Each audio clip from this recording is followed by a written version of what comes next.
Hello students, my name is Lokesh आलोने और आपका स्वागत है लव्यांश लाइफ साइंस पर। तो आज का मेरा लेक्चर है प्रोकैरियोटिक डीएनए रेप्लिकेशन पर। तो रेप्लिकेशंस कैसे होता है प्रोकैरियोटिक्स में, इसके पहले के जो भी लेक्चर्स मैंने लिए उसमें सारी मैंने रेप्लिकेशन डीएनए रेप्लिकेशन की एक सीरीज़ चलते आ रही है, जिसमें मैंने सारे रेप्लिकेशंस के एंजाइम्स के बारे में बताया, फिर डीएनए पॉलीमरेज की मैकेनिज्म प्रोसेसिविटी के बारे में आपको अच्छे से डिटेल में समझाया कि क्या होता है सीएसआर नेट में। और इस टाइप से जो भी स्टेटमेंट्स आती है, स्टेटमेंट बेस्ड क्वेश्चन जो आते हैं, वो प्रोकैरियोटिक मतलब इसकी मैकेनिज्म से रिलेटेड क्वेश्चंस आते हैं कि कौन सा एंजाइम कैसे मैकेनिज्म को फॉलो करता है, ऐसे स्टेटमेंट्स में आते हैं। तो आपको मेरे लेक्चर्स देख के सारी चीज़ें सबको समझ में आएगी। तो आप मेरा लेक्चर्स देख के आप क्वेश्चंस को एक बार अप्लाई करके देखना, तो आपको सारे क्वेश्चंस एकदम अच्छे से समझ में आएंगे। तो मैंने इसके पहले लेक्चर में सारी प्रोसेस वगैरह सब कुछ समझा दिया था। तो आज मैं एक स्पीशीज लेवल पर प्रोकैरियोटिक डीएनए रेप्लिकेशंस के बारे में समझाऊंगा आपको। तो चलो स्टार्ट करते हैं मेरा लेक्चर। फर्स्टली अगर हम बात करें प्रोकैरियोटिक के, तो प्रोकैरियोटिक डीएनए रेप्लिकेशंस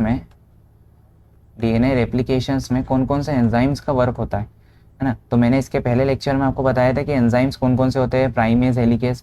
तो इसमें एक उन एंजाइम्स को एक प्रोटीन की तरह यूज़ किया गया, जैसे कि डीएनए प्रोटीन। डीएनए प्रोटीन क्या करता है, रेप्लिकेशन इनिशिएशन का काम करता है। रेप्लिकेशन इनिशिएशन फैक्टर है ना।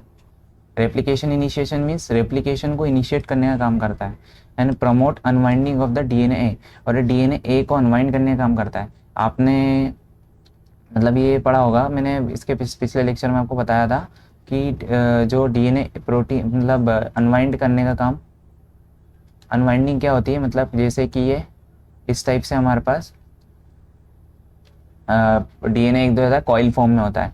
अब कॉइल फॉर्म में होने के कारण क्या होता है, इसको अनवाइंड करना होता है इस टाइप से, मतलब एक सीढ़ी के आकार का। इसलिए हमारे पास डीएनए हेलिकेस आकर इन सारी बॉन्डिंग को क्लीवेज कर पाएगा। तो इसलिए डीएनए प्रोटीन क्या करता है, अनवाइंडिंग का काम करता है ना। और ये क्या है, इनिशिएशन फैक्टर है, मतलब ये रेप्लिकेशन को इनिशिएट करने का काम करता है ना, इनिशिएट करने का काम करता है। एंड देन अगर हम बात करें डीएनए बी प्रोटीन की, तो डीएनए बी प्रोटीन क्या करता है, हेलिकेस की तरह काम करता है, हाइड्रोजन बॉन्ड को ब्रेकेज करने का काम करता है ना। तो मैंने हेलिकेस के बारे में आपको बताया था पिछले लेक्चर में कि हेलिकेस क्या होता है, एक एटीपी डिपेंडेंट मैनर में क्या करता है, हाइड्रोजन बॉन्डिंग को क्लीवेज करने का काम करता है ना। क्लीवेज, जो हाइड्रोजन बॉन्डिंग हमारे पास कहाँ होती है, बेसेस के बीच में होती है ना। जो बेस के बीच में हमारे पास हाइड्रोजन बॉन्डिंग होती है, उनको क्लीवेज करने का काम करता है डीएनए बी प्रोटीन। और डीएनए प्रोटीन क्या था, इनिशिएशन फैक्टर था, अनवाइंडिंग करने का काम कर रहा था।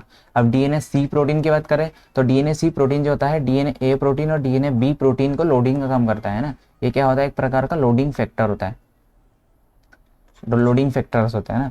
ये प्रोटीन्स किस लिए रिस्पॉन्सिबल है, ये प्रोकैरियोटिक डीएनए रेप्लिकेशन के इनिशिएशन के लिए रिस्पॉन्सिबल है, ये तीनों प्रोटीन है ना।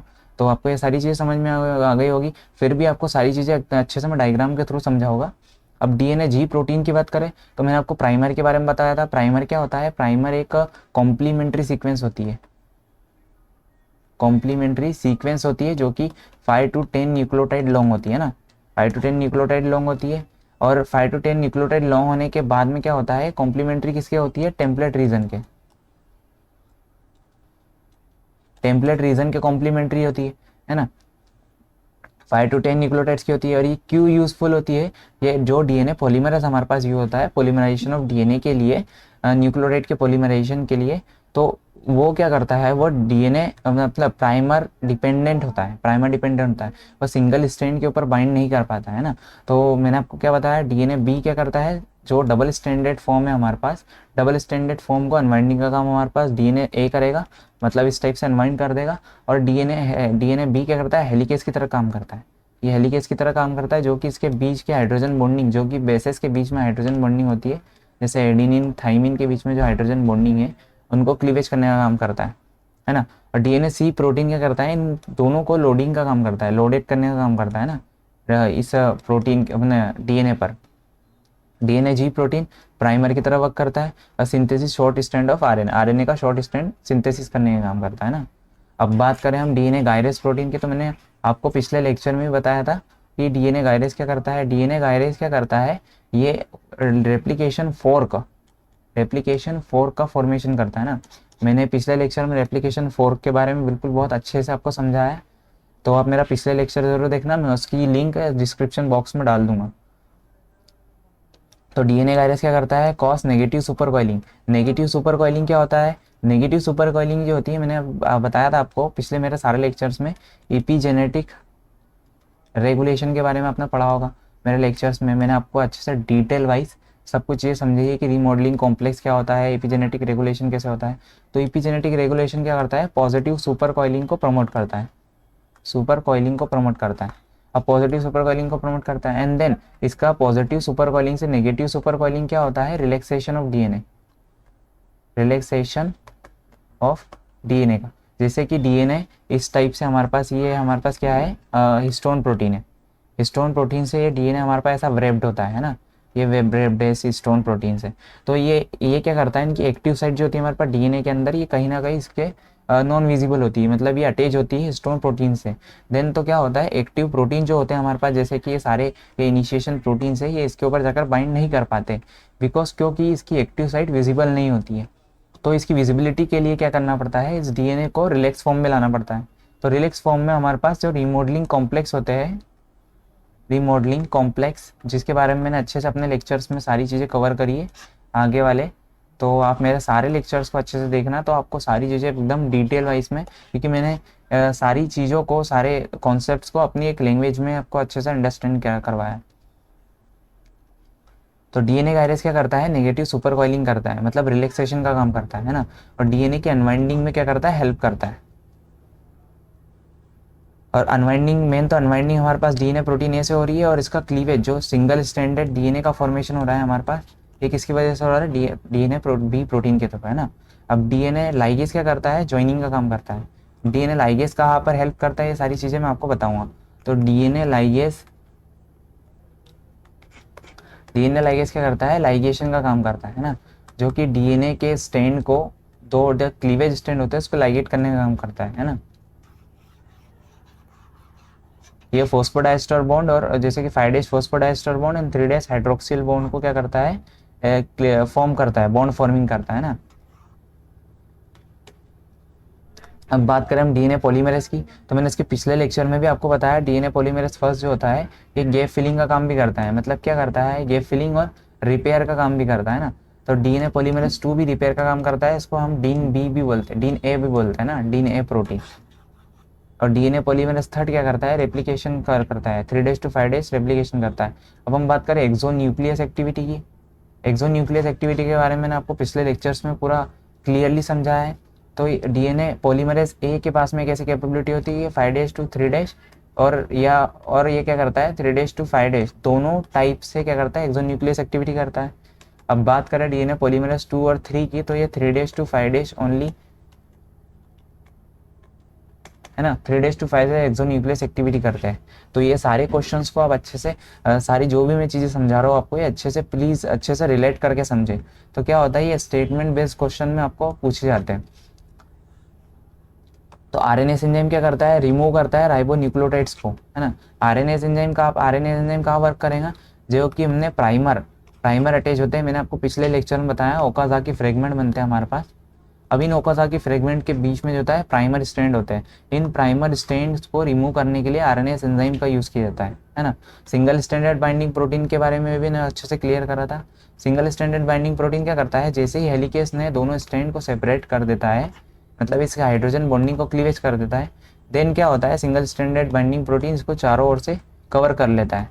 अब ये चारों ओर से कवर करने के बाद क्या करते हैं, इनको ये कॉम्प्लीमेंट्री स्ट्रैंड को आपस में वापस रीलाइगेट होने से बचाते हैं, है ना, प्रिवेंट करते हैं रीजॉइनिंग के लिए।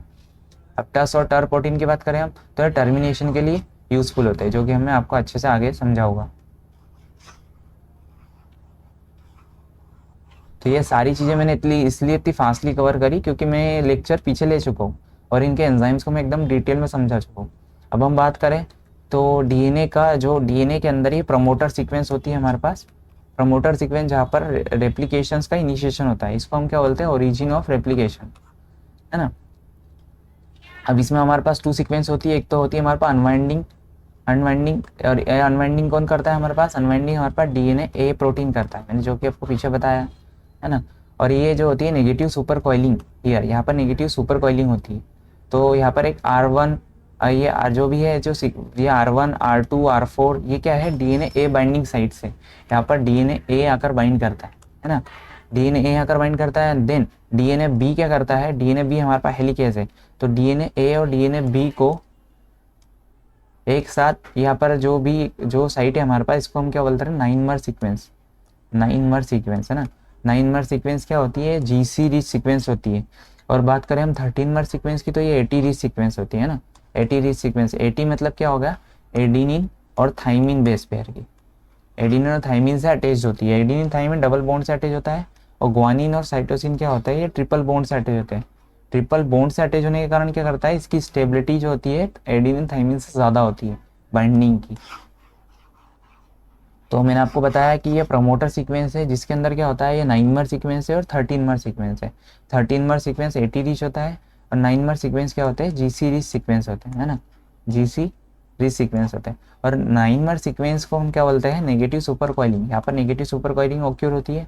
एंड देन 13-mer जो होता है ये अनवाइंडिंग सीक्वेंस होता है, यहाँ से अनवाइंडिंग ओक्यूर होती है। और R1 R2 R4 जो होता है, ये जो 9-mer सीक्वेंस के अंदर ये साइट्स प्रेजेंट है, यहाँ पर डीएनए ए आकर बाइंड करता है, और डीएनए ए को लोडिंग कौन करता है, डीएनए सी प्रोटीन आकर लोडिंग करता है। डीएनए सी जो होता है डीएनए ए इस टाइप से, डीएनए ए और डीएनए बी की लोडिंग करता है। डीएनए ए जो होता है इसको अनवाइंड कर देता है, मतलब इस टाइप की जो सीक्वेंस था हमारे पास, इस टाइप का सीक्वेंस, ये इस टाइप का सीक्वेंस, इस टाइप के सीक्वेंस को उन्होंने डीएनए ए ने क्या कर दिया, 9-mer सीक्वेंस के ऊपर बाइंड करके इसको अनवाइंड कर देता है ना, अनवाइंड कर देता है। देन क्या होता है, अनवाइंड करने के बाद डीएनए बी जो होता है इसको हेलिकेज का काम करता है, यानी ये सारे स्ट्रैंड को क्लीवेज कर देता है। और डीएनए बी जो होता है हेलिकेज एटीपी डिपेंडेंट मैनर में होता है ना, एटीपी डिपेंडेंट, और हेलिकेज जो होता है एटीपी डिपेंडेंट मैनर में होता है। एंड देन ये जब डीएनए पॉलीमरेज से हमारे पास बाइंड होता है, देन ये मोस्ट एक्टिव फॉर्म होता है। अब अगर हम बात करें इसकी वाली मॉडल की, तो डीएनए रेप्लिकेशन कैसे इनिशिएशन होता है, सारी चीज़ें मैंने थ्योरेटिकल समझाई है। तो देन फर्स्ट जब मैंने बात करी कि डीएनए ए हमारे पास ये एटीपी डिपेंडेंट प्रोटीन होता है, बिकॉज क्या होता है, डीएनए रेप्लिकेशन के अंदर हमारे जितने भी प्रोटीन्स यूज़ होते हैं ये एटीपी डिपेंडेंट मैनर में ही वर्क करते हैं, एटीपी का यूज़ करके ये प्रोसेस को प्रोसीड करते हैं। तो ये क्या है, 9-mer पर बाइंड करते हैं, जो कि रिपीटेड सीक्वेंस होती है हमारे पास, 80 रिच सीक्वेंस है ना। और ये ओरिजिन ऑफ रेप्लिकेशन का ही हमारे पास पार्ट है, ओरिजिन ऑफ रेप्लिकेशन जहाँ से रेप्लिकेशन स्टार्ट होता है ना। और ये हमारे पास है क्या, प्रमोटर रीजन है हमारे पास, जहाँ से हम इनिशिएशन हो रहा है डीएनए रेप्लिकेशन का। तो ये इनिशिएशन किसका हो रहा है, इकोलाई, इकोलाई मीन्स क्या होता है, प्रोकैरियोटिक, प्रोकैरियोटिक डीएनए रेप्लिकेशन की बात कर रहे हैं ना। एंड देन बाइंड करें हम, bind DNA ATP to this sequence led to strand separation and within 13-mer repeats, और जो कि रिक्रूट करता है 13-mer सीक्वेंस को अनवाइंडिंग करने के लिए, है ना। And then is mediated by the single standard binding domain and DNA A. अब फिर उसके बाद में डीएनए हमारे पास, मैं इसको अच्छे से डायग्रामेटिकली समझाऊँ आपको तो सारी चीज़ें अच्छे से क्लियर होगी। तो फर्स्टली क्या होता है, ये 9-mer सीक्वेंस है, 9-mer सीक्वेंस जो कि क्या है, जी सीरीज सीक्वेंस है हमारे पास, है ना। ये क्या है, जी सीरीज सीक्वेंस। और जो 13-mer सीक्वेंस है हमारे पास 80 रिच सीक्वेंस है। तो फर्स्टली क्या होता है, यहाँ पर डीएनए ए आकर किसके ऊपर बाइंड करता है, R1 R2 और R4, है ना। ये हमारे क्या है, एसेसरी प्रोटीन है, एसेसरी प्रोटीन है ना। एसेसरी प्रोटीन के ऊपर डीएनए ए आकर बाइंड करता है, जो कि एटीपी डिपेंडेंट मैनर में मोबिलिटी करता है ना। जैसे ही हमारे पास डीएनए ए आकर बाइंड करता है, देन क्या करता है, 13-mer सीक्वेंस को अनवाइंड करने का काम करता है। देखो यहाँ पर 13-mer सीक्वेंस को उन्होंने अनवाइंड कर दिया, है ना। अनवाइंड करने के बाद में हमारे पास क्या करता है, डीएनए बी आकर बाइंड करता है। डीएनए बी क्या है, हमारे पास हेलिकेज होता है, और हेलिकेज को लोड कौन कर रहा है, डीएनए सी प्रोटीन, है ना। डीएनए सी प्रोटीन इसको लोडेड करता है ना। तो जैसे ही हमारे पास डीएनए सी ने, फर्स्टली डीएनए ए हमारे पास 9-mer सीक्वेंस के ऊपर बाइंड हो गया, एंड देन इसने इसको सिग्नल्स दिया किसको, अनवाइंडिंग करने के लिए 13-mer सीक्वेंस को। 13-mer सीक्वेंस को ये अनवाइंड करता है, देन रिकॉलिंग करके इस टाइप से। तो जैसे ही हमने अनवाइंड किया तो एक प्रोटीन जो डीएनए बी प्रोटीन, तो ये इसको लोडेड करता है डीएनए सी प्रोटीन। ये क्या करता है, लोडिंग फैक्टर होता है किसका, डीएनए बी का। तो डीएनए बी को ये लोडिंग करता है, देन लोडिंग करने के बाद में ये बहुत स्ट्रैंड को सेपरेट कर देता है। एंड सेपरेट करने के बाद सिंगल स्ट्रैंड डीएनए का फॉर्मेशन होता है ना, सिंगल स्ट्रैंड डीएनए का। अब क्या होता है नेक्स्ट स्टेप में, अगर हम बात करें तो नेक्स्ट स्टेप में हमारे पास जैसे सिंगल स्ट्रैंडेड प्रोटीन हमारे पास फॉर्म होता है, देन क्या होता है, इसके ऊपर प्राइमेज आने से पहले एक प्रोटीन आता है सिंगल स्ट्रैंडेड बाइंडिंग प्रोटीन, जिसके बारे में मैंने अभी आपको बताया। ये क्या करता है, पूरी दोनों सीक्वेंस को स्टफ से कवर कर लेता है, कि जैसे ही हेलिकेस ने इन दोनों स्ट्रैंड्स को क्लीवेज करके सेपरेट किया है, देन ये इसकी कॉम्प्लीमेंट्री स्ट्रैंड को कॉम्प्लीमेंट्री बाइंडिंग होने से बचाता है। आपको समझ में आ गया होगा, मतलब कि जैसे हमारे पास इस टाइप से कॉम्प्लीमेंट्री बाइंडिंग थी, है ना, बेसिस की ATGC इस टाइप से, तो हेलिकेस ने जैसे क्लीव कर दिए इन सीक्वेंस को, तो इन सीक्वेंस को वापस से रीजॉइनिंग करने के लिए रोकता कौन है हमारे पास, सिंगल स्ट्रैंडेड बाइंडिंग प्रोटीन। मतलब इन दोनों स्ट्रैंड को, कॉम्प्लीमेंट्री स्ट्रैंड को एक दूसरे से सेपरेट करने का काम करता है ना। आपको ये चीज़ समझ में आ गई होगी। देन क्या होता है, प्राइमेज एंजाइम आकर बाइंड करता है। प्राइमेज एंजाइम क्या करता है, प्राइमर का फॉर्मेशन करता है, और डीएनए का रेप्लिकेशन जो होता है हमारे पास 5 days to 3 days डायरेक्शन में होता है, और टेम्पलेट स्ट्रैंड हमारे पास क्या होता है, 3 days to 5 days, इसका उल्टा होता है ना। तो आपको ये समझ में आ गया होगा। तो जो कंटिन्यूस स्ट्रैंड हमारे पास बनता है इसको हम क्या बोलते हैं, सेंस स्ट्रैंड। और जहाँ पर हमारे पास कंटिन्यूस जहाँ पर हम इसको बोल रहे हैं लेगिंग स्ट्रैंड, वो क्या होता है हमारे पास, एंटी सेंस स्ट्रैंड होता है ना, एंटी सेंस स्ट्रैंड होता है। तो आपको सेंस स्ट्रैंड मतलब पॉजिटिव स्ट्रैंड बोलते हैं हम इसको, और एंटी सेंस को हम क्या बोलते हैं, नेगेटिव स्ट्रैंड, है ना। तो ये सारी चीज़ें आपको अच्छे समझ में आ रही होगी कि मैं क्या बोलना चाह रहा हूँ। तो प्राइमेस एंजाइम क्या करता है, प्राइमर का फॉर्मेशन करता है 5 days to 3 days डायरेक्शन में, है ना। जैसे ही हमारा प्राइमर का फॉर्मेशन होता है तो हमारे पास जो 300 पॉलीमरेज है, पॉलीमरेज का स्ट्रक्चर मैंने आपको पीछे से अच्छे से कवर किया था, फिर भी मैं एक बेसिक स्ट्रक्चर आपको बता देता हूँ कि क्या होता है। प्राइमर का ये जो होता है, ये इसको हम बोलते हैं स्लाइडिंग क्लैंप, है ना, जो कि बाइंड करता है किसको, डीएनए पॉलीमरेज थर्ड से बाइंड होता है ना। और स्लाइडिंग क्लैंप को कौन लोडिंग करता है, लोडिंग फैक्टर्स का अलग, किसको बोलते हैं हम, क्या बोलते हैं, क्लैंप लोडर, है ना, क्लैंप लोडर। और क्लैंप लोडर जो होता है ये टाउ प्रोटीन से बाइंड होता है। टाउ प्रोटीन जो होती है ये भी स्लाइडिंग क्लैंप से बाइंड होती है, और स्लाइडिंग क्लैंप किससे बाइंड होते हैं, पॉलीमरेज से, है ना। तो टाउ प्रोटीन क्या करता है, स्लाइडिंग क्लैंप को स्टेबलाइज करने का काम करता है, and then sliding clamp DNA polymerase को टेम्पलेट स्ट्रैंड पर स्टेबलाइज करके पॉलीमराइजेशन में हेल्प करते हैं। एंड देन जैसे ही हमारे पास डीएनए पॉलीमरेज आकर बाइंड करता है, तो डीएनए पॉलीमरेज क्या करता है, इसकी प्रोसेसिविटी, डीएनए पॉलीमरेज की प्रोसेसिविटी के बारे में मैंने आपको बताया था। तो प्रोसेसिविटी इसकी इंक्रीजिंग कहाँ से होती है, जब ये डीएनए हेलिकेज से अगर बाइंड कर जाता है। तो डीएनए हेलिकेज से जैसे ही ये बाइंड करता है तो इसकी प्रोसेसिविटी स्टिमुलेट हो जाती है, एंड देन क्या करता है, ये पॉलीमराइजेशन करता है न्यूक्लियोटाइड्स का, है ना। जैसे हमारे पास फिर लास्ट में स्लाइडिंग क्लैंप आएगा, स्लाइडिंग क्लैंप से डीएनए पॉलीमरेज आकर बाइंड करेगा, और ये क्या करेगा, जो कि प्राइमर स्ट्रैंड के 3 days OH बॉन्ड के ऊपर इनकमिंग न्यूक्लियोटाइड जो भी हमारे पास DNTPs होते हैं, ये सारी जो भी इसकी ज्वाइनिंग है, ज्वाइनिंग के बारे में मैंने डिटेल में आपको समझाया है इसके लेक्चर में। तो मैं बस आपको एक स्पीशीज लेवल पर सारी चीज़ें समझा रहा हूँ। मेरे इसके पिछले लेक्चर्स में जो भी मैंने इनकी बिल्कुल मैकेनिज्म एकदम डिटेल में और स्टेप बाय स्टेप मैनर में सब कुछ चीज़ें समझाई है आपको। और ऐसा जैसा मैं समझा आपको, ऐसा कोई भी लेक्चर में आपको, किसी भी यूट्यूब लेक्चर में आपको अच्छे से क्लियरली नहीं समझाया होगा। क्योंकि क्या होता है, किताबी लैंग्वेज में बात करते हैं बहुत से लेक्चरर, मैंने आपको एकदम अपनी बेसिक लैंग्वेज में आपको सारी चीज़ समझाई है। देन स्लाइडिंग क्लैंप क्या करता है, इसको फिर इस स्टेज को हम क्या बोलते हैं, फर्स्टली जो भी हमारे पास यहाँ प्राइमरी स्टेट तक थी इसको हम बोलते हैं इनिशिएशन स्टेट बोलते हैं। एंड देन जब ये हमारे पास स्लाइडिंग क्लैंप आकर जहाँ पर पॉलीमराइजेशन होता है, इसको हम क्या बोल रहे हैं, इलोंगेशन स्टेज, है ना, elongation stage. And then last में आती है हमारे पास टर्मिनेशन। तो डीएनए रेप्लिकेशन जो होता है हमारे पास, ये 3 स्टेज में डिवाइडेड होता है, 3 स्टेज में होता है। फर्स्टली इनिशिएशन में क्या होता है, हमारे पास डीएनए ए प्रोटीन आकर बाइंड कर रहा है, बी और सी तीनों बाइंड कर रहे हैं। देन इलोंगेशन में फिर नेक्स्ट क्या होता है, प्राइमर प्रोटीन आकर बाइंड करता है, प्राइमेज आकर बाइंड करता है, सिंगल स्ट्रैंडेड बाइंडिंग प्रोटीन आकर बाइंड करता है। एंड देन लास्ट में जैसे ही हमारे पास डीएनए पॉलीमरेज आकर बाइंड करता है, तो यहाँ पर फिर नेक्स्ट स्टेज आती है हमारे पास इलोंगेशन। इलोंगेशन में क्या होता है, यहाँ पर पॉलीमराइजेशन होता है किसका, न्यूक्लियोटाइड का, है हमारे पास न्यूक्लियोटाइड का, है ना। एंड लास्ट में हमारे पास स्टेज आती है टर्मिनेशन, और टर्मिनेशन स्टेज में क्या होता है हमारे पास डीएनए का टर्मिनेशन होता है। तो प्रोकैरियोटिक डीएनए क्या होता है, सर्कुलर फॉर्म में होता है। देन इसके पास में साइड होती है टच साइट, और टच साइट्स की जो साइट्स पर प्रेजेंट होता है हमारे पास टच साइट जो होती है प्रोटीन टू बाइंड अ टर सीक्वेंस, है ना। और टर प्रोटीन क्या होता है हमारे पास, टर्मिनेटिंग प्रोटीन होता है। जैसे ही हमारे पास डीएनए का रेप्लिकेशन कंप्लीट होता है देन टच साइट पर टर प्रोटीन आकर बाइंड कर जाता है, और जैसे ही हमारे पास टर प्रोटीन आकर बाइंड करता है तो ये बाई डायरेक्शनल, मैंने आपको पिछले लेक्चर में बताया था कि डीएनए का जो रेप्लिकेशन होता है ये बाई डायरेक्शनल मोड में होता है। और बाई डायरेक्शनल कैसे होता है ये चीज़ें मैंने आपको समझाई थी इस टाइप से। अगर मैं इस टाइप से हम बात करें तो इस टाइप से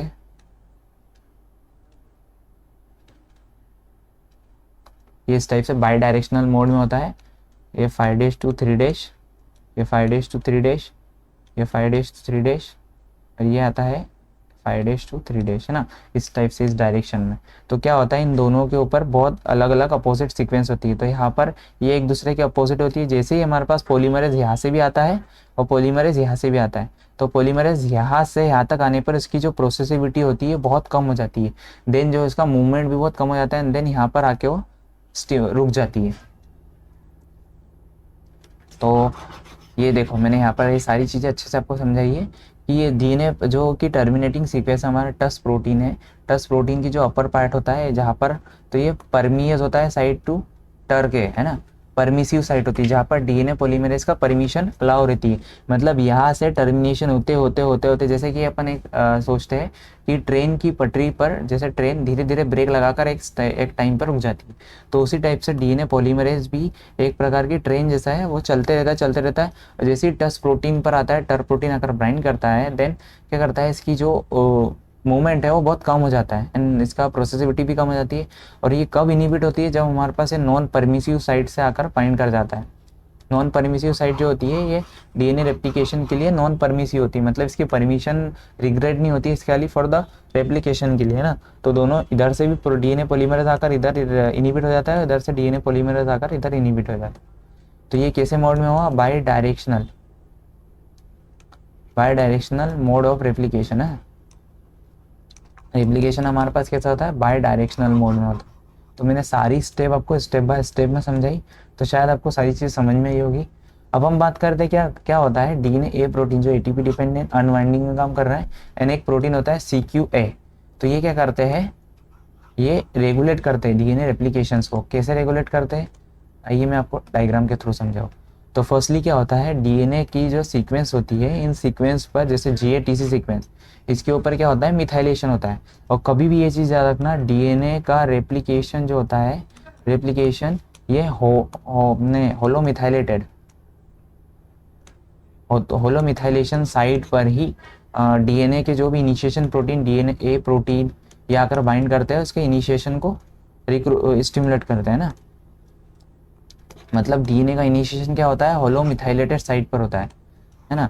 और डीएनए का रेप्लिकेशन जैसे ही स्टार्ट हो जाता है तो हमारे पास वो जो साइट्स होती है वो हेमी मिथाइलेटेड साइट हो जाती है, क्योंकि यहाँ पर डॉटर प्रोटीन का फॉर्मेशन होना स्टार्ट हो जाता है ना। तो क्या होता है फर्स्टली कि जैसे ही हमारे पास रेप्लिकेशन का इनिशिएशन होना होता है तो ये पूरी फुली मिथाइलेटेड हो जाता है ना, इसके दोनों स्ट्रेन के ऊपर मिथाइलेशन हो जाता है। अब जैसे ही हमारे पास मिथाइलेशन होता है देन इनिशिएशन हो जाता है हमारे पास रेप्लिकेशन का। इसमें क्या होता है, हमारे पास डीएनए ए प्रोटीन आकर बाइंड करता है, यहाँ पर क्या होता है, मैंने आपको ये क्या बताया कि जो रेप्लिकेशन है वो फुली मिथाइलेटेड साइट पर ही हुआ है। हेमी मिथाइलेटेड साइट पर हमारे पास रेप्लिकेशन का इनिशिएशन जो होता है इनिबिट हो जाता है ना। तो जैसे ही हमारे पास क्या होता है, यहाँ पर फुली मिथाइलेटेड साइट से रेप्लिकेशन फॉर्मेशन होता है, मतलब रेप्लिकेशन का इनिशिएशन हो जाता है, देन रेप्लिकेशन फॉर्म हो जाता है। यहाँ पर हमारे पास डीएनए का फॉर्मेशन होने लगता है। तो दोनों स्ट्रैंड क्या हो गए, हेमी मिथाइलेटेड साइड में हो गए। हेमी मिथाइलेशन मतलब कि इसके एक स्ट्रैंड पर मिथाइलेशन है, सेकेंड स्ट्रैंड पर मिथाइलेशन नहीं है। तो जैसे ही हमारे पास ऐसा सीक्वेंस आता है, मतलब जैसे ही टर्मिनेशन हो जाता है, लास्ट में क्या होता है कि एक प्रोटीन आता है CQA प्रोटीन। CQA प्रोटीन क्या करता है, इस हेमी मिथाइलेटेड साइट पर जाकर बाइंड कर जाता है। और जैसे ही हमारे पास ये हेमी मिथाइलेटेड साइट के ऊपर जाकर बाइंड करता है, देन क्या करता है, डीएनए ए प्रोटीन को या फिर डीएनए मिथाइलेज प्रोटीन को यहाँ पर आने से रोकता है। है ना, मतलब यहाँ पर इनिबिट कर देता है हमारे पास इनिशिएशन को। तो मैंने क्या बताया, जो टस प्रोटीन होते हैं वो स्टिमुलेट कर देते हैं किसको, C Q A protein. C Q A protein क्या करते हैं, जहाँ पर हमारे पास हेमी मिथाइलेटेड साइड होती है, जैसे मतलब हमारे पास, अगर मैं आपको अच्छे से ब्लैक बोर्ड पर समझाऊँ तो फर्स्ट में क्या होता है, होलो मिथाइलेटेड होता है। इस टाइप से हमारा जो सीक्वेंस होती है इसके ऊपर होलो मिथाइलेशन है, ये मिथाइलेशन है ना, ये मिथाइलेशन है ना। इससे ये जो सीक्वेंस हमारे पास इस टाइप से है ना, ये हमारे पास बेस पेयरिंग हुई है। एंड जैसे ही हमारे पास बेस पेयरिंग हट जाती है, देन क्या होता है, यहाँ पर हेमी मिथाइलेशन हो जाता है। हेमी मिथाइलेशन क्यों, क्योंकि ये दोनों स्ट्रैंड जो है एक दूसरे से सेपरेट हो चुके हैं।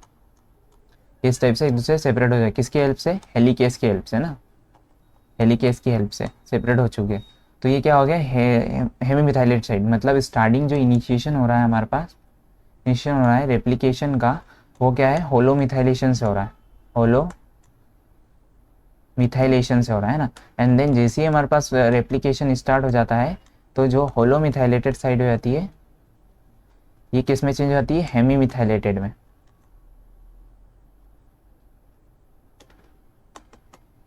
है ना, हेमी मिथाइलेटेड में।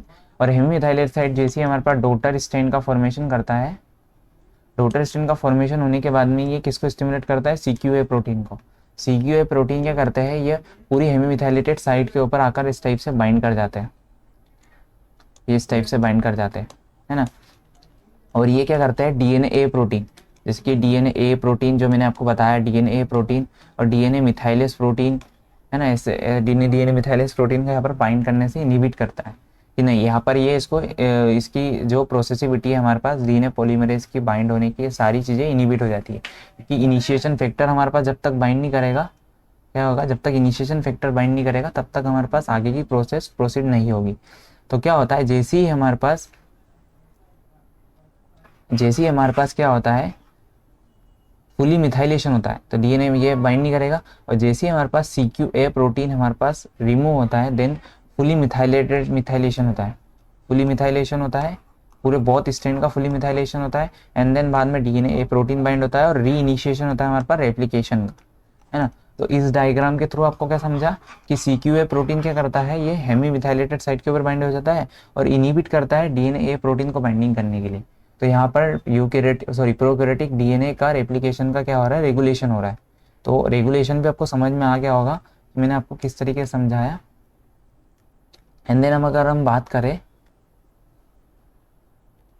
Chromosome breakage at the result of incomplete DNA replication, अगर कभी हमारे पास क्रोमोसोम, जैसे कि डायग्रामेटिकली मैं आपको समझाऊँ तो अगर कभी हमारे पास ये क्रोमोसोम है, क्रोमोसोम अगर कभी यहाँ पर काइनेटोकोर से बाइंडेड है, एंड देन कहीं भी अगर यहाँ पर इसका ब्रेकेज होता है, जैसे कि देखो इस टाइप से यहाँ पर इसका ब्रेकेज हो गया, तो ब्रेकेज साइड पर क्या होता है, यहाँ पर इनिशिएट जो डीएनए का रेप्लिकेशन होता है, मतलब डीएनए रेप्लिकेशन जो पॉलीमरेज करता है हमारा पॉलीमरेज थर्ड एंजाइम, ये आकर यहाँ पर इनहिबिट हो जाता है ना, यहाँ से अलग हो जाता है, सेपरेट हो जाता है।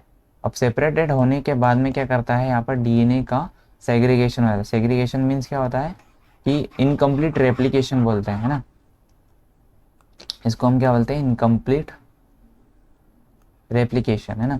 यहाँ पर रेप्लिकेशन इनकम्प्लीट होता है, क्यों इनकम्प्लीट होगा, क्योंकि डीएनए पॉलीमरेज क्या होता है, यहाँ पर जो भी डीएनए पॉलीमरेज थर्ड यहाँ पर जैसे ब्रेकेज साइट पर आकर सेपरेट हो जाता है। सेपरेट होने के बाद में इसको वापस से इनिशिएशन करने के लिए री इनिशिएशन डीएनए ए प्रोटीन आकर बाइंड करेगा, फिर डीएनए बी प्रोटीन आकर बाइंड करेगा, है ना। तो ये सारी प्रोसेस वापस से री इनिशिएट करनी पड़ेगी। तो जहाँ पर हमारे पास डीएनए का ब्रेकेज होता है, क्रोमोसोम का ब्रेकेज, वहाँ पर डीएनए रेप्लिकेशन इनकम्प्लीट टाइप का होता है। तो आपको सारी चीज़ें अच्छे समझ में आ गई होगी कि कैसे प्रोटीन्स हेल्प करते हैं री इनिशिएशन में, और मिथाइलेशन और रेगुलेशन किस टाइप से होता है हमारे पास।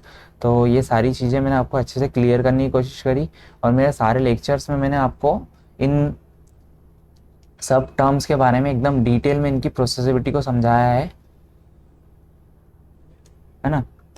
देन क्या होता है, ये जो भी हमारे पास मैंने आपको बताया डीएनए लाइगेशन एंजाइम, तो अगर मैं आपको अब ये सारी चीज़ें अच्छे से मैं एकदम एक बार अच्छे से क्लियर कर दूँ, तो फर्स्टली क्या होता है, इस टाइप से हमारे पास डीएनए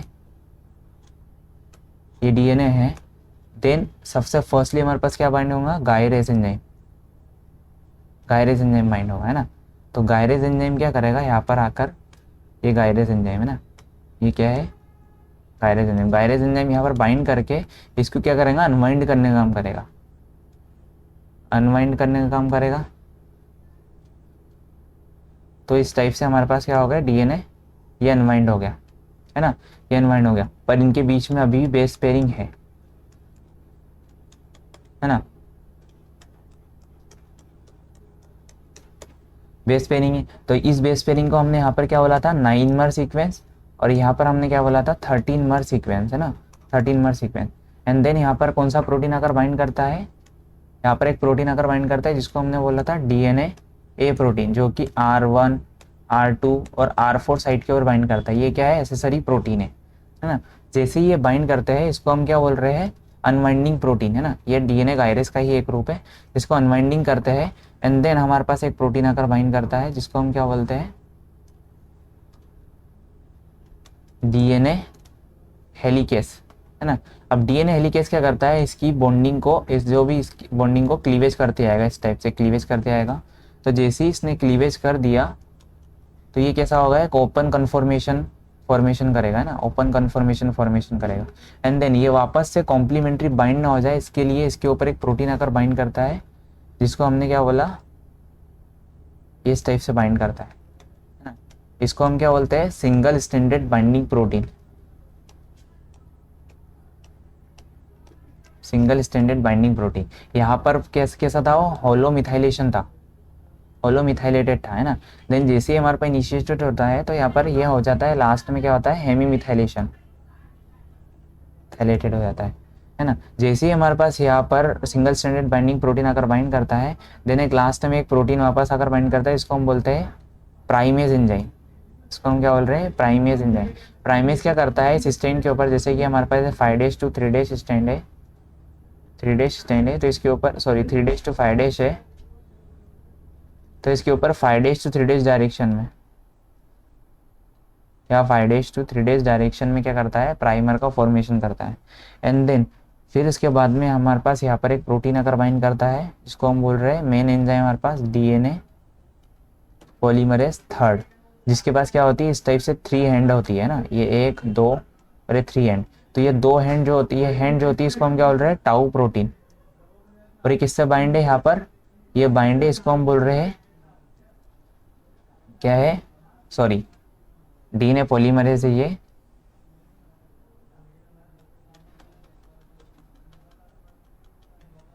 प्राइमेज एंजाइम के बाद में क्या होता है, जैसे कि यहाँ पर 5 डेज टू 3 डेज हमारे पास बाइंड हो गया, तो प्राइमेज एंजाइम के बाद में हमारे पास बाइंड होता है सबसे फर्स्ट ही, इसको हम बोलते हैं क्लैंप लोडर, क्लैंप लोडर।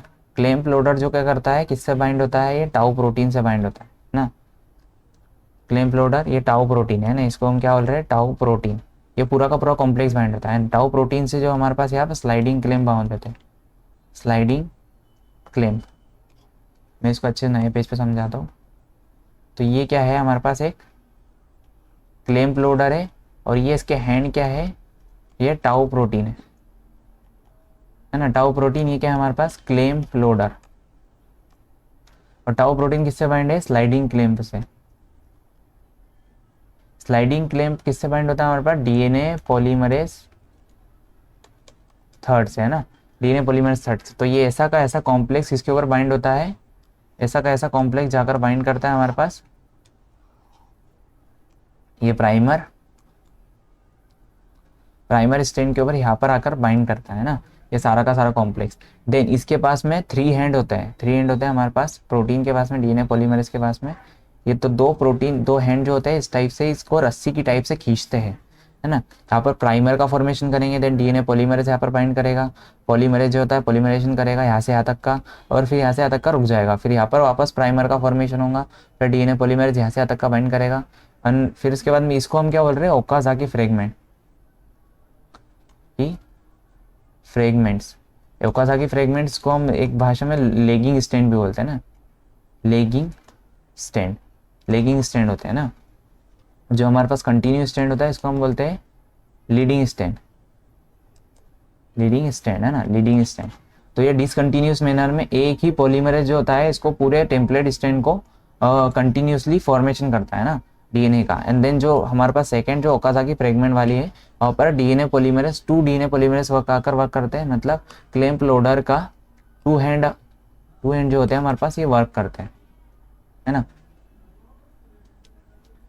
जैसे कि ये हमारे पास ये पूरा कॉम्प्लेक्स है डीएनए पॉलीमरेज का, क्लैंप लोडर, स्लाइडिंग क्लैंप। तो इस टाइप से इसकी 3 आर्म जो होती है, 2 आर्म हमारे पास ओकाजाकी डिसकंटिन्यूस या लेगिंग स्टैंड पर वर्क करती है, और सिंगल आर्म जो होती है कंटिन्यूसली डीएनए का फॉर्मेशन करती है लीडिंग स्टैंड का। कौन सी? कंटिन्यूस स्टैंड पर, है ना।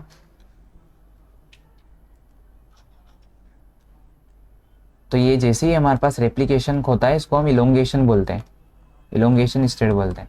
एंड देन लास्ट में टर्मिनेशन होता है हमारे पास। जैसे ही हमारे पास यहाँ पर ये इस टाइप से फॉर्मेशन हुआ तो ये हमारे पास क्या है, ये प्राइमर है यानी ये डीएनए है ना। फिर ये प्राइमर है, ये हमारे पास ओकाजाकी फ्रेगमेंट है इस टाइप से। मैं अच्छे से आपको समझा देता हूँ इस टाइप से। एंड देन यहाँ पर कंटिन्यूसली स्टैंड का फॉर्मेशन हुआ है ना, इस डायरेक्शन में, इस डायरेक्शन। फिर लास्ट में क्या यहाँ पर क्या आता है, आरएनएस एंजाइम। जो मैंने आरएनएस एंजाइम के बारे में आपको बताया, आरएनएस एंजाइम क्या होता है, इस राइबोन्यूक्लियोटाइड्स प्रोटीन को क्लीवेज करने का काम करते हैं इनको, है ना। इनको जैसे ही क्लीवेज हो गए तो ये क्या होगा, इस टाइप से यहाँ पर गैप होगा, गैप फॉर्म हो जाएगा ना। ये हमारे पास टेम्पलेट स्टैंड है, इस स्टैंड को मैंने जूम करके बताया आपको, है ना, स्टैंड को जूम करके बताया। देन क्या है, जैसे ही हमारे पास यहाँ पे गैप हो जाते हैं, अब इस गैप फिलिंग के लिए हमारे पास क्या काम करता है, डीएनए पॉलीमरेज फर्स्ट आकर यहाँ पर बाइंड करता है और इस गैप की फिलिंग करके जाता है। तो देन गैप की फिलिंग कैसी करता है, ये यहाँ से लेकर यहाँ तक के इस टाइप से सा बनाता है। तो ये इतना एक्स्ट्रा पार्ट बना देता है। इस एक्स्ट्रा पार्ट्स को कौन क्लीवेज करता है, फ्लैप एंडो न्यूक्लियस एंजाइम। एक एंजाइम जो आता है ये केची के जैसा होता है ना, इस टाइप से केची के जैसा होता है फ्लैप एंडो न्यूक्लियस। ये यहाँ पर जाकर क्या करती है, इस स्टैंड को इस टाइप से क्लीवेज कर देती है। अब क्लीवेज करने के बाद में क्या होता है, ये क्लीवेज जैसी होता है तो ये इसके बराबर स्टार्ट हो जाता है, बट ये अभी भी क्लीवेज है ना। तो इसको लाइगेट करने का काम कौन करता है, एक नेक्स्ट एंजाइम हमारे पास आता है लाइगेज एंजाइम। लाइगेज एंजाइम यहाँ पर आता है इस टाइप से, और इसको इस फॉस्फोडाइस्टर बॉन्ड को, मतलब 3' हाइड्रोक्सिल ग्रुप और 5' फॉस्फोडाइल ग्रुप, इनकी क्या होती है, SN2 रिएक्शन होती है। SN2 रिएक्शंस के बारे में मैंने आपको मेरे पिछले लेक्चर्स में बताया है कि कैसे होती है। मतलब न्यूक्लियोफिलिक एडिशन होता है और इस टाइप से एडिशन होने के बाद में यहाँ पर न्यूक्लियोटाइड्स का एडिशन हो जाता है ना। न्यूक्लियोटाइड्स का एडिशन होता है यहाँ पर। पूरा प्राइमर हटने के बाद में डीएनए पॉलीमरेज फर्स्ट आकर पॉलीमराइजेशन करता है, फ्लैप एंडो न्यूक्लियस आकर उसको कट करके एक्स्ट्रा पार्ट्स को देन लाइगेज एंजाइम आकर लाइगेट कर जाता है ना। तो ये सारी प्रोसेस जो होती है ये हमारे पास लेगिंग स्टैंड में होती है, और लीडिंग स्टैंड में भी हमारे पास क्या होता है, लास्ट में टर्मिनेशन होता है। एंड इसके बाद में हमारे पास टर्मिनेशन होता है जिसके अंदर की क्या होता है, टस प्रोटीन होता है, जिसके अंदर की एक परमिसिव साइट होती है और एक नॉन परमिसिव साइट होती है ना। नॉन परमिसिव साइट पर जहाँ पर डीएनए पॉलीमरेज बिल्कुल ही इनहिबिट हो जाता है ना, फुली इनहिबिट हो जाता है, फुली इनहिबिटेड हो जाता है ना। यहाँ पर जो होता है इस साइट्स पर आकर उसकी जो प्रोसेसिविटी होती है बहुत कम हो जाती है ना, प्रोसेसिविटी कम हो जाती है, लास्ट में यहाँ पर आकर इनहिबिट हो जाती है। तो डीएनए का पॉलीमराइजेशन क्या होता है, बाय डायरेक्शनल मोड में होता है ना। ये सारी चीज़ें आपको अच्छे से क्लियर हो गई होगी। तो मेरा लेक्चर यहीं पे कंप्लीट करता हूँ मैं। अब नेक्स्ट लेक्चर में मैं क्या करूँगा, प्रोकैरियोटिक रेप्लिकेशंस के बारे में मैं आपको अच्छे से डिटेल में स्टेप बाय स्टेप मैनर में समझाऊंगा।